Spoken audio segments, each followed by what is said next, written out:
कृष्णम वंदे जगत गुरुम। पूर्व के एपिसोड में हम लोग सकारात्मक सोच का हमारे जीवन में क्या महत्व है, इस विषय पर विचार विमर्श कर रहे थे। मेरी इस चर्चा को मेरे एक प्रोफेसर विद्वान साथी हैं, मेरे अच्छे मित्र हैं, उन्होंने भी सुना और सुन करके फिर फोन पर मुझसे बात करते हुए उन्होंने कहा कि जीवन में सकारात्मक सोच को रखना अच्छी बात है, लेकिन यदि सामने वाला व्यक्ति वह सकारात्मक सोच का नहीं है, वह हमारे साथ में छल करता है, कपटपूर्ण व्यवहार करता है, धोखा करता है, विश्वासघात करता है, अथवा कोई पड़ोसी राष्ट्र हमारे देश में एक के बाद एक आतंकवादी घटनाओं को अंजाम देता है, तो इस प्रकार की प्रवृत्ति वाले कोई व्यक्ति हो, चाहे समाज में अथवा कोई पड़ोसी राष्ट्र हो, उनके प्रति अगर हम सकारात्मक सोच रखते हैं तो उससे क्या फायदा हो सकता है। उन्होंने अनेक व्यक्तियों के नाम लिए जो राष्ट्रीय स्तर के हैं कि अमुक व्यक्ति ने अमुक व्यक्ति के साथ में ये अच्छा व्यवहार किया, लेकिन उन्होंने उनके साथ में ये सद्व्यवहार नहीं किया। मैंने कहा, देखिए, सबसे पहली बात तो ये है कि मैं कभी भी किसी भी व्यक्ति के विषय में कोई व्यक्तिगत टिप्पणी नहीं करता हूं। व्यक्तिगत टिप्पणी करने के लिए मेरे जो संस्कार हैं वो मुझे अनुमति नहीं देते। लेकिन हां, इस विषय में हमारे शास्त्रकारों ने क्या कहा है, उनका जो कथन है उसको केंद्र में रख करके हम लोग विचार विमर्श अवश्य कर सकते हैं। एक नियम है कि समानशील व्यसनेषु सख्यम। जिन दो व्यक्तियों के अथवा दो राष्ट्रों के विचारों में समानता हो, स्वभाव में समानता हो और व्यवहार में समानता हो, वहीं पर हमारी जो ये सकारात्मक सोच है वह लाभदायी हो सकती है। लेकिन इन दोनों पक्षों में अगर कोई एक पक्ष सज्जन है और दूसरा पक्ष दुर्जन है, तो वहां पर सज्जन व्यक्ति के द्वारा अपनाया गया जो सकारात्मक सोचपूर्ण जो व्यवहार है उसका जीवन में कोई लाभ नहीं हो सकता, क्योंकि संबंध का जो निर्वहन है वह एक सज्जन का सज्जन के साथ हो सकता है, दुर्जन का दुर्जन के साथ हो सकता है, लेकिन सज्जन और दुर्जन इन दोनों का परस्पर कभी भी संबंध निर्वाह नहीं हो सकता, क्योंकि इन दोनों के जो संस्कार हैं उन संस्कारों में भिन्नता है।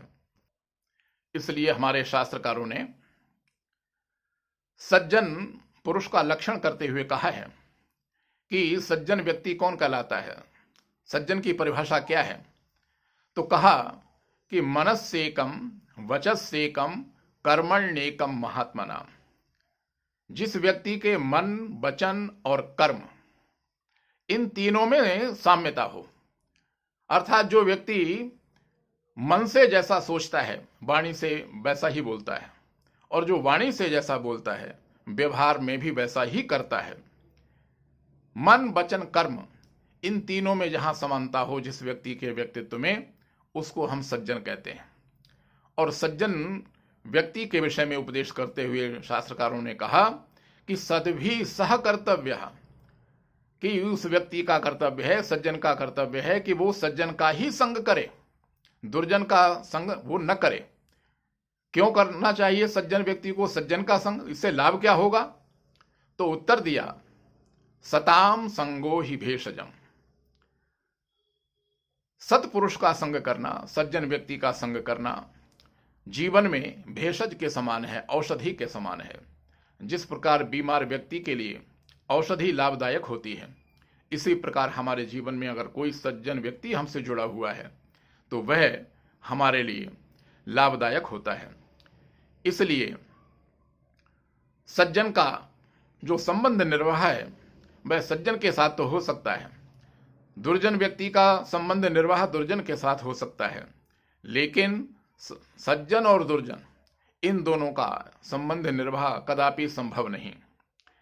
आगे दुर्जन की परिभाषा करते हुए शास्त्रकारों ने कहा कि दुर्जन किसे कहा जा सकता है, तो उत्तर दिया, मनस्यन्यत वचस्यन्यत कर्मण्यन्यत दुरात्मना। जिस व्यक्ति के मन, वचन और कर्म इन तीनों में वैषम्य हो, अर्थात जो व्यक्ति मन से जैसा सोचता है वाणी से वैसा बोलता नहीं, और जो वाणी से जैसा बोलता है व्यवहार में वैसा वो करता नहीं, तो मन, वचन, कर्म इन तीनों में जहां विषमता हो जिसके व्यक्तित्व में, उस व्यक्ति को कहा जाता है दुर्जन।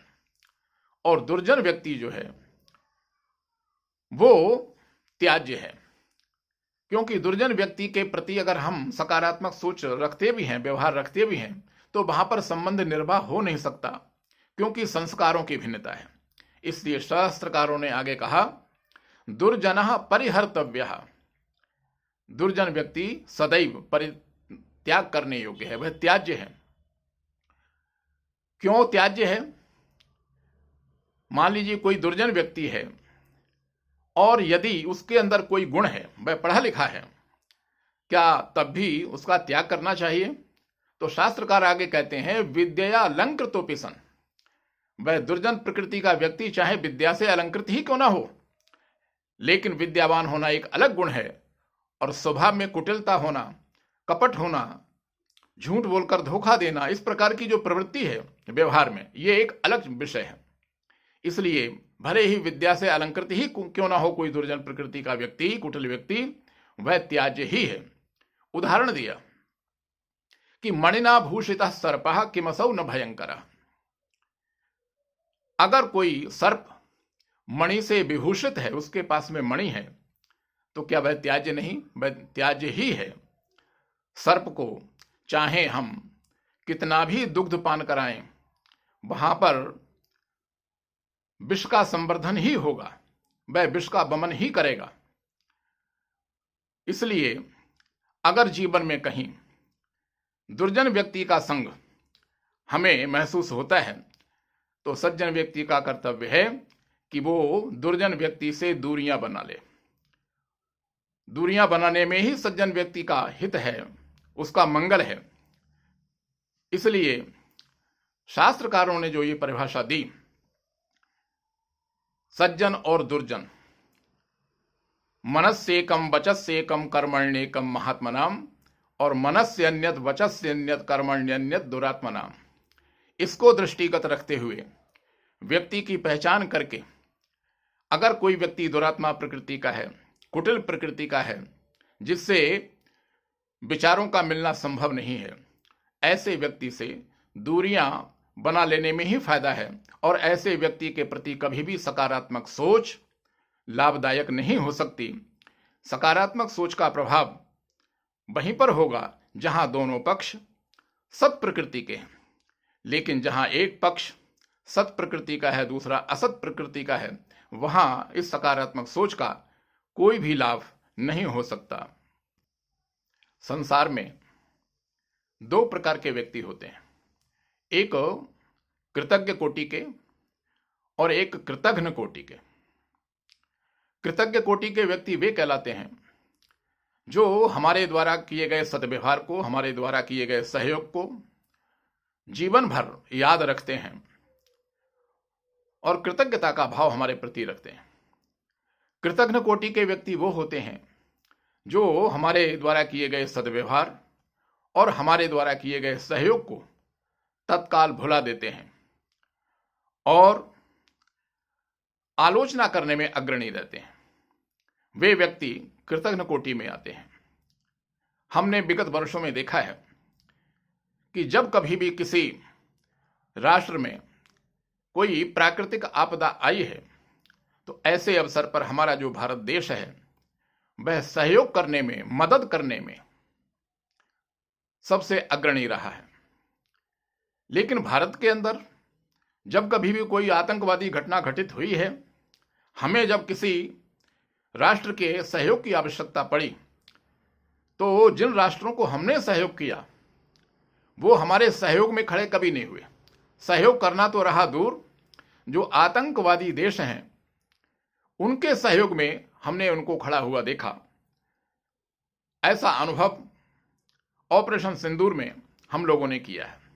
समाज में भी इसी तरह के व्यक्ति होते हैं, एक कृतज्ञ कोटि के और दूसरे कृतघ्न कोटि के, जिनको हम पूर्व में सहयोग कर चुके हैं, जिनके साथ हम सद्व्यवहार कर चुके हैं। उनके मन में हमारे प्रति अगर कृतज्ञता का भाव नहीं है और अवसर पड़ने पर केवल वो आलोचना करने में अग्रणी रहते हैं, ऐसे व्यक्ति कृतघ्न कोटि के होते हैं। तो जो कृतघ्न कोटि के व्यक्ति हैं, जिनका मन छल, कपट, झूठ, धोखा और विश्वासघात ऐसे दुर्गुणों से भरा हुआ है, इस प्रकार के जो व्यक्ति हो, चाहे कोई हमारा पड़ोसी राष्ट्र हो, उनके साथ में संबंध निर्वाह नहीं हो सकता। ऐसे व्यक्ति अथवा राष्ट्र के प्रति सकारात्मक सोच रखने से भी कोई फायदा नहीं, वह निष्प्रभावी ही रहेगी वह सोच। इसलिए हम अगर संबंधों का निर्वाह चाहते हैं तो ये तभी संभव है जबकि दोनों पक्षों के जो व्यक्ति हैं, दोनों जो राष्ट्र हैं अथवा दोनों पक्षों के जो व्यक्ति हैं, उनका जो विचार है, उनका जो स्वभाव है, उनका जो व्यवहार है, उसमें समानता हो। अगर एक पक्ष सज्जन है और दूसरा पक्ष दुर्जन है, तो सज्जन व्यक्ति के द्वारा बार बार व्यवहार करने के पश्चात भी, सद्व्यवहार करने के पश्चात भी उसका परिणाम कोई अनुकूल नहीं मिलेगा। ऐसा अनुभव अनेक व्यक्तियों ने किया होगा कि आपने कभी किसी व्यक्ति के साथ में सद्व्यवहार किया और एक बार नहीं अनेक बार सामने वाले व्यक्ति को आपने आर्थिक मदद भी की, लेकिन उस व्यक्ति के मन में आपके प्रति कोई कृतज्ञता का, कोई एहसान का भाव नहीं, अपितु आलोचना के अवसर पर वो आलोचना करने में ही हमेशा अग्रणी रहा है। तो ऐसे व्यक्ति के प्रति अच्छा ये है कि हम अपनी सकारात्मक सोच को रखने का प्रयास न करें, एक हाथ से ताली बजाने का प्रयास न करें, क्योंकि संबंधों का निर्वाह वहीं हो सकता है जहां पर दोनों पक्षों के मन में निष्कपटता हो, मन हमारा निश्चल हो, मन हमारा निर्मल हो। क्योंकि व्यवहार जो है, संबंध जो है, वो एक पक्षीय नहीं होते। संबंध परस्परापेक्षी होते हैं। संबंध एक पक्षीय हो ही नहीं सकते और संबंधों का निर्वाह यदि हम चाहते हैं तो हमारे मन का निर्मल होना, निश्चल होना, निष्कपट होना बहुत आवश्यक है। इसलिए भगवान आनंद कंद श्री रामचंद्र जी ने भी उपदेश करते हुए एक बार कहा कि निर्मल मन जन सो मोहि पावा, मोहि कपट छल छिद्र न भावा। भगवान श्री राम कहते हैं, जिसका मन निर्मल है, जिसका मन निश्चल है, निष्कपट है, ऐसे भक्त ही मुझको प्रिय लगते हैं, ऐसे व्यक्ति ही मुझको प्रिय लगते हैं। लेकिन जिनके मन में कपट है और जिनका मन निर्मल नहीं है, ऐसे व्यक्ति मुझे प्रिय नहीं लगते। संबंधों के निर्वाह के लिए जो दोनों पक्ष हैं, उनका निश्चल और निष्कपट और मन का निर्मल होना परम आवश्यक है, तभी संबंध निर्वाह हो सकता है, अन्यथा नहीं।